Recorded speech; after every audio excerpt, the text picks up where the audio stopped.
Archibald Campbell, 9th Earl of Argyll, was a Scottish peer. Early life. He was born in 1629 in Dalkeith, Scotland, the son of Archibald Campbell, 1st Marquess of Argyll. In his early life he bore the courtesy title Lord Lorne, 1650s. He became a colonel of the Foot Guards and fought in the Battle of Dunbar in 1650 and the Battle of Worcester in 1651 for King Charles II. When Charles II was invited to Scotland in 1650, Lorne was made captain of His Majesty's Footlife Guards, appointed by Parliament to attend on the King's person. Charles was under restraints laid upon him by the Presbyterian clergy, but Lorne brought him the friends he wished to see. Lorne was present with his regiment at the Battle of Dunbar on 3 September 1650.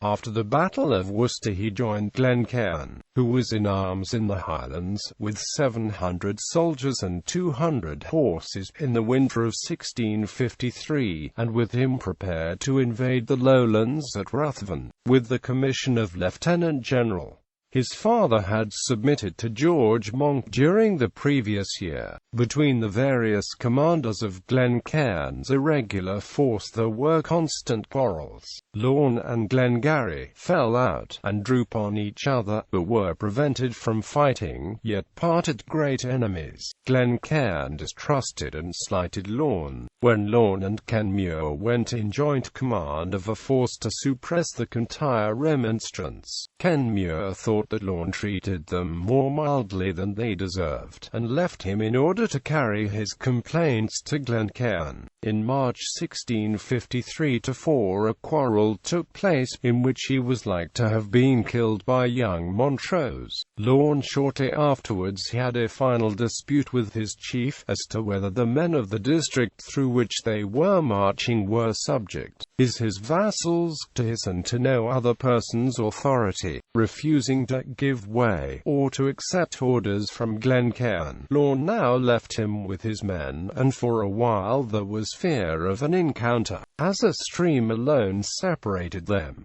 The next night, with Colonel Menor and 6 horsemen, he left his troops and fled. The reason for this, according to Bailey, was that a letter written by Lorne to the king full of complaints of Glencairn had been intercepted, and Glencairn had ordered Glengarry to arrest him. Thurloe's correspondent gives a version more discreditable to Lorne, that the intercepted letter was written to the general of the English forces, acquainting him with the disposition of Glencairn's men, and with the best plan for attacking them. He states, too, that while he was in arms he was no way considerable with the enemy, that he had raised a regiment of foot, and that they took away, and gave him a troop of horse, and that they took.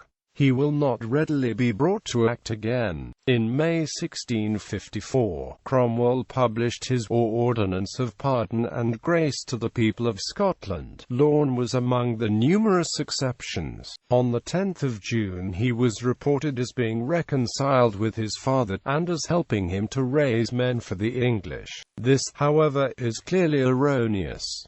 In September he managed to capture a vessel loaded with provisions for Argyll's men. There seems little doubt that he joined Middleton's expedition of this year, Glencairn having been slighted upon his letters. In November we find him sweeping his father's lands of cattle, and Argyll was compelled to ask for an English garrison to protect him from his son's insolence.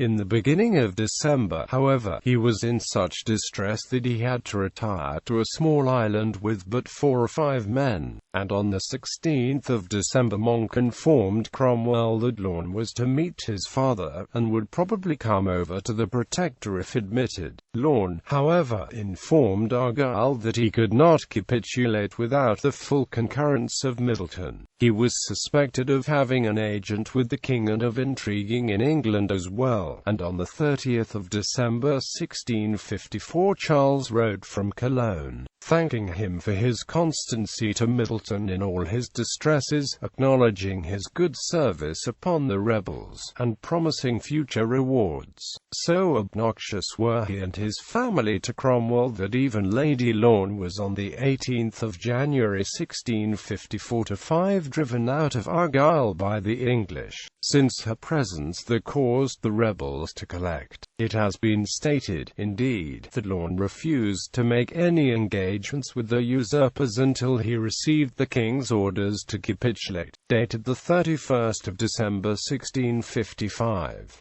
This, however, is erroneous, and the error has arisen from a mistake in date. The instructions received through Middleton are dated Dunvegan, the 31st of March. Lorne is urged to lose no time in taking such a course, by capitulation or otherwise, as he shall judge most fit and expedient to save his person, family, and estate. Quote, he is spoken of as having been principally engaged in the enlivening of the war, and one of the chief movers, and his deportments in relation to the enemy and the last war are beyond all parallel. Another letter to the same effect from Middleton reached him in April, dated from Paris, in which he is similarly praised. Both of these letters were produced in his favour at his trial in 1681. The next evidence that Lorne was treating for surrender is a letter in which he requests the Laird of Wien to be one of his sureties for 5,000 L. This is dated the 6th of June 1655.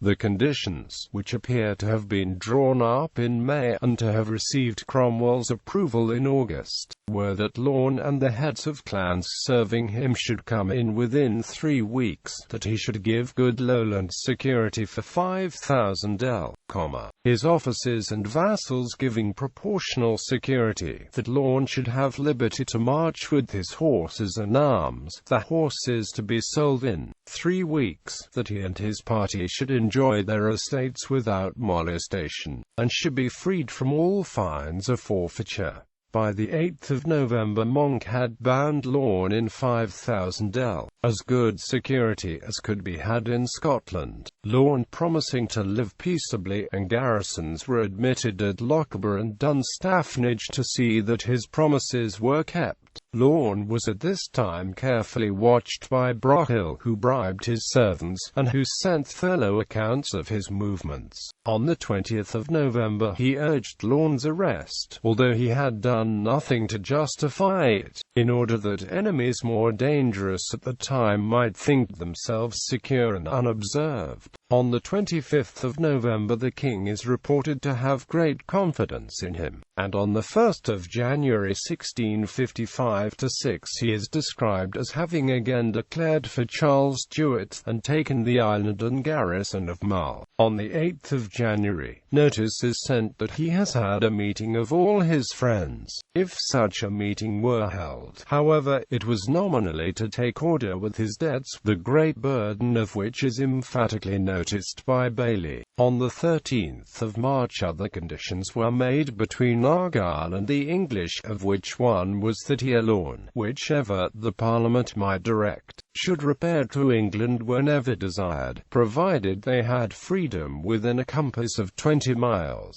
and leave to have audience of the council whenever they wished. Evidently a reconciliation or arrangement had been come to between Argyll and Lorne. On the 10th of June it is noted that Lorne had saved his estate by capitulating. He was still, however, regarded with great suspicion. On the 13th of May 1656 Broghill reported that he was playing the rogue, and sending dispatches to Charles, and declared that if ever the king made any stir it would be through him, and this warning was twice repeated in the following August, when he was charged as being appointed, with Fairfax, to head another Scottish revolt. Probably in consequence of Broghill's information, a new oath was now imposed upon the Scottish nobility in the beginning of 1656-7, whereby they were compelled to swear the renunciation of the Stuarts and their adherence to the Protectorate. Upon his refusal Lorne was at once imprisoned. He is mentioned on the 28th of February as one of the considerable prisoners in Scotland. In August, Argyll urged that he and Glencairn, as the only two persons still capable of heading a party, should be sent for to England, where they would be able to have less trinketing. While confined in the castle of Edinburgh, a strange accident befell him in March 1658, thus described by Lamont: being playing at the bullets in the castell, the lieutenant of the castell throwing the bullet, it lighted on a stone, and with such force started back on the Lord Lorne's head that he fell down, and lay for the space of some hours dead. After that he recovered, and his head was trepanned once or twice. For this he appears never fully to have recovered. The date of his release is not known. Probably it was in March 1659–60, when Lauderdale and the other prisoners taken at Worcester were set free. He was asking for Lauderdale's advice as to his future action at the time. Earl of Argyll. He became the 9th Earl in 1663. He was elected a Fellow of the Royal Society in October 1663. As Lord Campbell remained in Edinburgh Castle until the 4th of June 1663. His enemy Middleton having been disgraced, he was freed by an order from John Leslie, 1st Duke of Rothes, without a warrant but on private instructions. At the same time, through the intercession of Lauderdale, his death sentence was rescinded. He was restored to his grandfather's title of Earl of Argyll, and to the estates, by patent dated the 16th of October. He may have been in London by this time. Argyll's affairs were still encumbered by debt, and there was constant litigation with Montrose. They were, however, reconciled by February 1667. Montrose visited Argyll at Inverary in August, and in March 1669 Argyll travelled to Perthshire from Inverary to attend his funeral, becoming guardian to his son. On the 29th of April 1664 Argyll was placed on the Scottish Privy Council, and during 1664 and 1665 he was regarded as one of Lauderdale's chief adherents, Lauderdale being godfather to one of his children.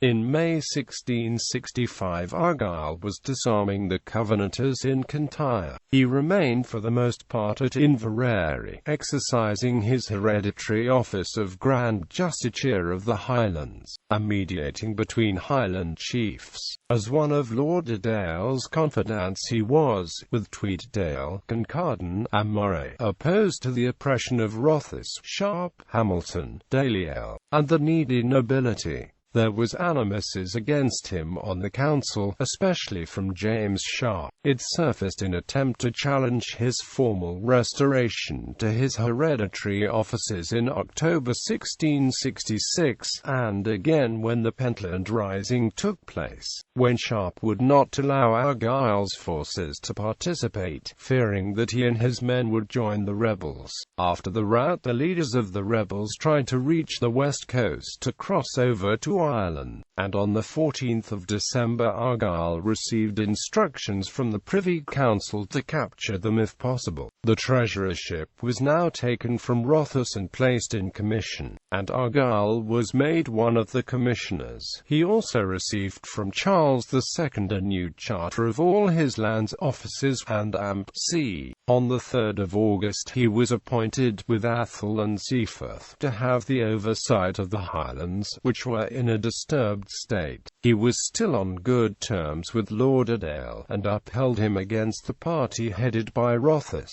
In September he wrote to Lauderdale urging him to secure Rothes's resignation of the commissionership.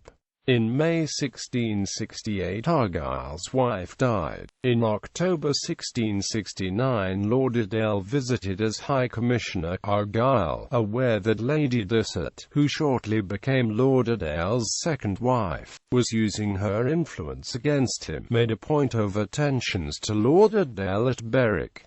At the opening of the session he carried the sceptre. One issue of this parliament was to ratify Argyll's gift of forfeiture. This ratification was opposed by Earl and other creditors, but Lauderdale carried it through by high-handed action. For reasons including Tweeddale's jealousy, Argyll broke with Lauderdale, the last straw being Argyll's second marriage with Lady Anna Mackenzie, Dowager Lady Balcarres, on Friday 28 January 1670. Argyll was opposed to further persecution of the Western Covenanters, but was ordered by the Privy Council to suppress the conventicles in his jurisdiction.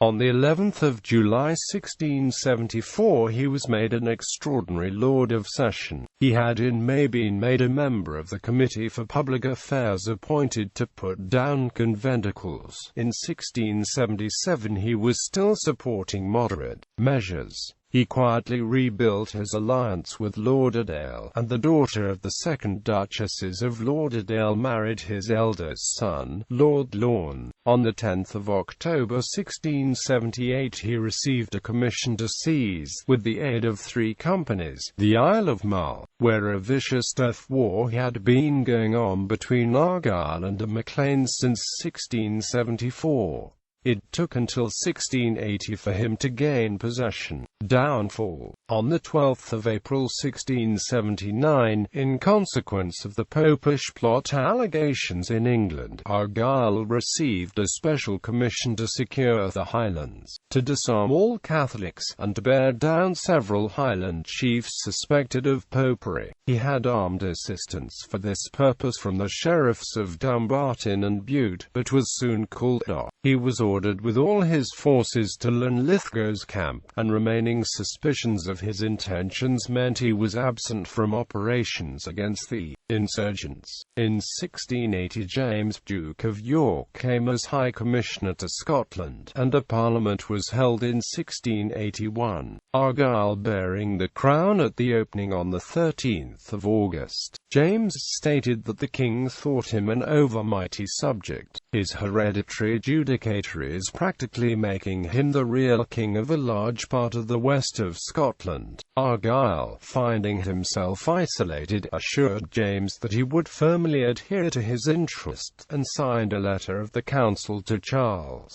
in which the divine right of kings was asserted. James paid a solemn visit of ceremony to Argyll at Stirling in this same month, but Argyll remained an assertive Protestant. He lost his position on the council in manoeuvres and prevarications on oath-taking. The hostility of James and others pursued the matter into a court case. As a consequence, Argyll was put in trial on the 12th of December 1681, before Queensberry and 4 other judges. After Lockhart's defence, the court adjourned. The question of fact was next day brought before a jury composed mainly of Argyll's enemies. Montrose, his hereditary foe, sat in court as Chancellor. Argyll refused to defend himself. The jury acquitted him of perjury in receiving the oath in a false acceptation, and agreed with the judges on the other counts. Application was made to Charles for instructions by the council, and for justice by Argyll. Charles ordered that sentence should be pronounced, but execution suspended. On the 22nd of December the king's letter reached the council, and, questionably, sentence of death as well as of forfeiture was pronounced in Argyll's absence on the 23rd. His estates were confiscated, and his hereditary jurisdictions assigned to Athol.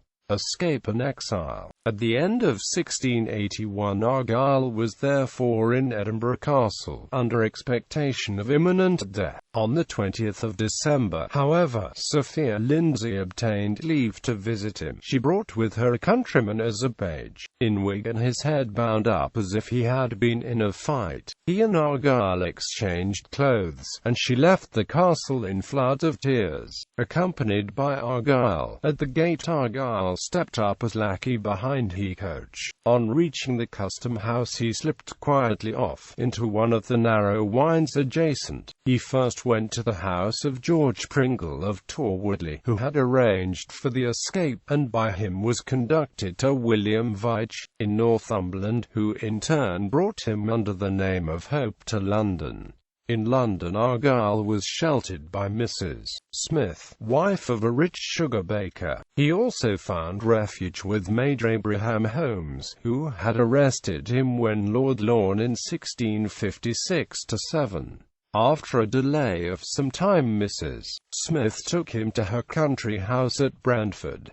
No real steps were taken to recapture him, and his subsequent movements are opaque. In 1682, he was supposed to be in Switzerland, but Arthur Forbes, 1st Earl of Granard, received a message from him in London, and held a meeting with him. In June 1683, when Baillie of Jarviswood and others were arrested after the Rye House plot, letters of Argyll's were found among the papers. In cipher, they were sent to Scotland, and the Countess was summoned in December 1683 to decipher them. She claimed that she had burnt the only key she had, but admitted that they were in Argyll's writing. The cipher was, however, at length read by William Spence, Argyll's private secretary, and independently by two cryptographers, George Campbell and Gray of Criggy. Argyll, it appeared, had remonstrated with other Whig conspirators about the rejection of his proposal that he should be provided with £30,000 and 1,000 English horse. They offered £10,000 with 600 to 700 horse, the money to be paid by the beginning of July, and Argyll was then to go at once to Scotland and begin the revolt. He gave an account of the standing forces, militia, and heritors of Scotland who would be obliged to appear for the king, to the number of 50,000.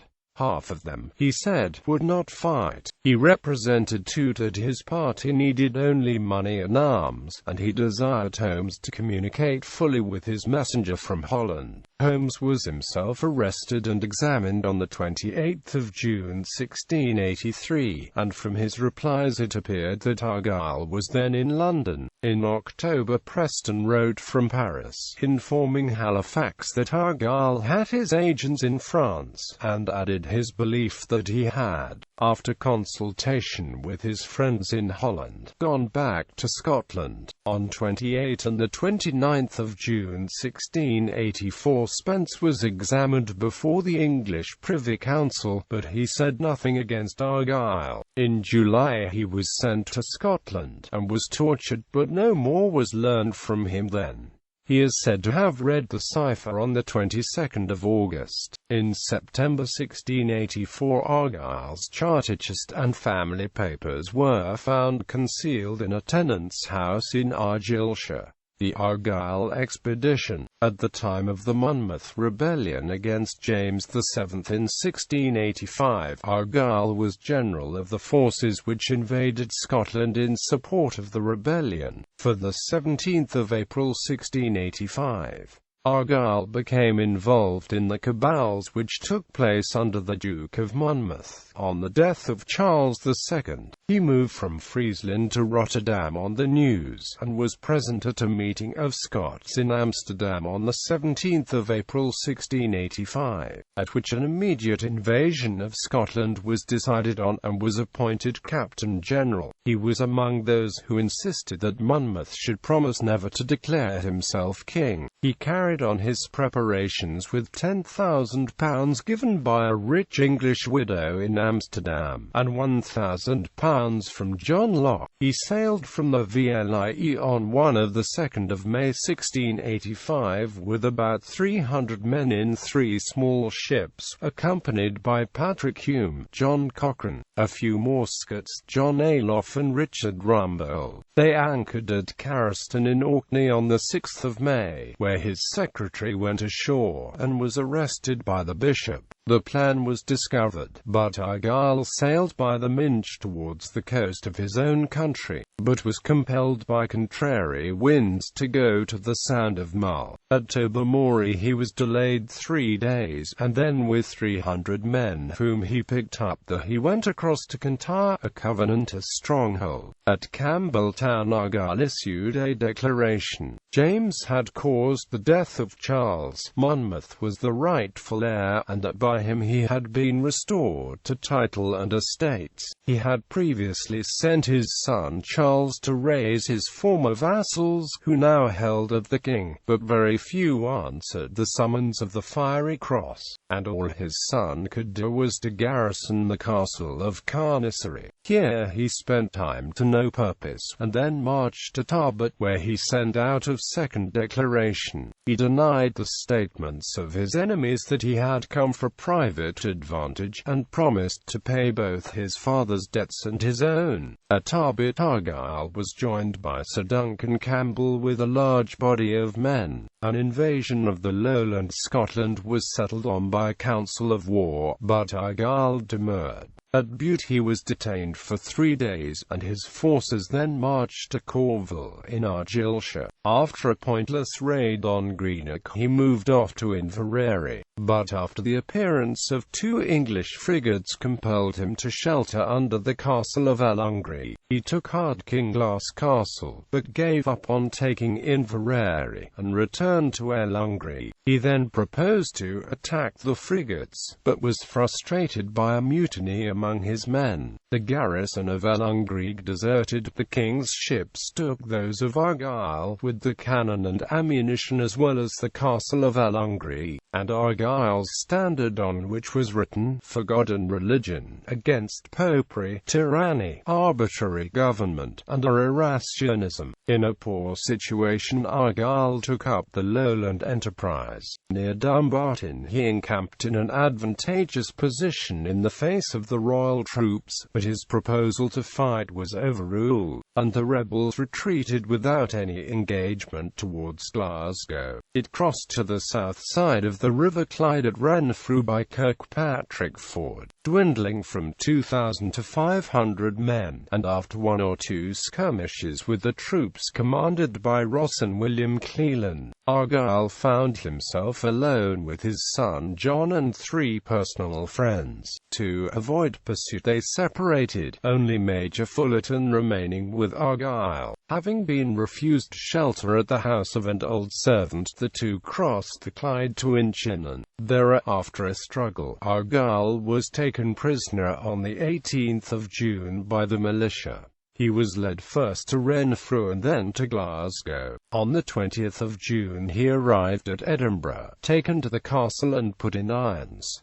He was questioned before the council as to his associates. While in prison he was visited by his sister, Lady Lothian, and by his wife, who, with Sophia Lindsay, had been placed in confinement on the first news of his landing. Death. On the 30th of June 1685 Argyll was executed, like his father, on the Maiden in Edinburgh. He was first interred in Greyfriars Kirkyard and later reburied at Kilmun Parish Church. Family. On May 13, 1650, at the Canongate Kirk, he married Lady Mary Stuart, daughter of the 4th Earl of Moray, with whom he had 7 children: Archibald Campbell, 1st Duke of Argyll; John Campbell of Mormoor, Commissioner for Argyllshire, and later MP for Dumbartonshire; Charles Campbell, Commissioner for Campbelltown; James Campbell; Mary Campbell. Anne Campbell married first Richard Maitland, 4th Earl of Lauderdale, 2nd, to Charles Stuart,